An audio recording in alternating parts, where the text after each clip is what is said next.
কোরবানির পশু কিনতে জমে উঠেছে গোপালগঞ্জের খামারগুলো। ভারত থেকে অবৈধ পথে গরু আসা বন্ধ না হলে ক্ষতিগ্রস্ত হওয়ার শঙ্কায় পশু ব্যবসায়ীরা। এদিকে একই শঙ্কা নারায়ণগঞ্জের রূপগঞ্জেও। পশুর ন্যায্য মূল্য নিশ্চিতে বিভিন্ন পদক্ষেপ নেওয়া হয়েছে বলে জানিয়েছে প্রাণী সম্পদ অধিদপ্তর। গোপালগঞ্জের মনোজ সাহা ও রূপগঞ্জের খলিল শিকদারের পাঠানো তথ্যছবিতে ডেস্ক রিপোর্ট। গোপালগঞ্জের খামারগুলো দেশি বিদেশি মোটাতাজা গরুতে ঠাসা। এরই মধ্যে ক্রেতারা তাদের পছন্দের গরু কিনছেন।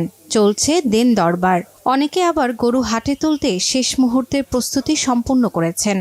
লোকজন আসতেছে, দেখতেছে, যেই সময় বিক্রি করা প্রয়োজন হবে বিক্রি করে দেবো। আমাদের একটাই দাবি, গোখাদ্যের প্রচুর দাম। বাইরের থেকে যদি গরুগুলি না আসে তাহলে আমরা গরু ন্যায্য মূল্যে বিক্রি করতে পারবো এবং গরুর প্রতি আমাদের আগ্রহ থাকবে। 10-15 বছর এই গরু বছর লালন পালন করতেছি, তাতে আমি এই গরু বছর পেলে খুবই আমি একটা লাভবান আছি। প্রাণী সম্পদ অধিদপ্তর খামারগুলো তদারকি করে নিরাপদ মাংস উৎপাদন নিশ্চিত করেছে। সুষ্ঠু তদারকির মাধ্যমে এবং আমরা খামারিদের বোঝাতে সক্ষম হয়েছি এবং সেই বোঝার ফলে তারা এই গোপালগঞ্জ সদরে যে গরুগুলো আছে এখানে কোনো অপদ্রব্য বা মানব স্বাস্থ্যের জন্য ক্ষতিকর এমন কিছু ব্যবহার এই মাংসতে যে আমার জনসাধারণ সহ কোরবানি যারা দেবেন তারা নিশ্চিন্তে এই মাংস খেতে পারবে। গরুর জন্য পর্যাপ্ত কাঁচা ঘাসটা বেশি দরকার। কাঁচা ঘাস পাশাপাশি কুড়া ভুসি, মানে গরুর যে ন্যাচারাল খাবারগুলো, আমরা তাদেরকে যে কোনো ধরনের কেমিক্যাল বা বিদেশি রাসায়নিক দ্রব্য ব্যবহারে সবসময় নিরুৎসাহিত করে থাকি।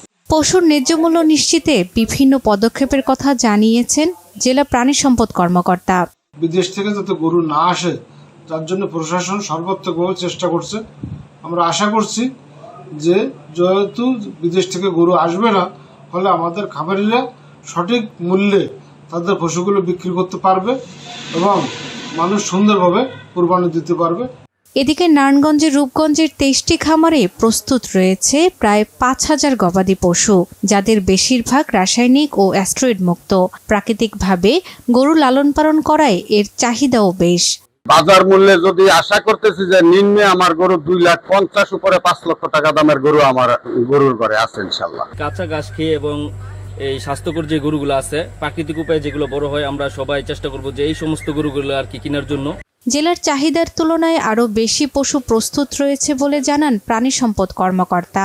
এই উপজেলার চাহিদা প্রায় 4,500 এবং আমাদের প্রায় 5,000-এর অধিক কোরবানিযোগ্য পশু এই মুহূর্তে আমাদের উপজেলায় রয়েছে। সামনে আরও কেনাবেচা জমে ওঠার অপেক্ষায় খামারিরা। শর্মিলা কেয়া, বাংলা ভিশন নিউজ ডেস্ক।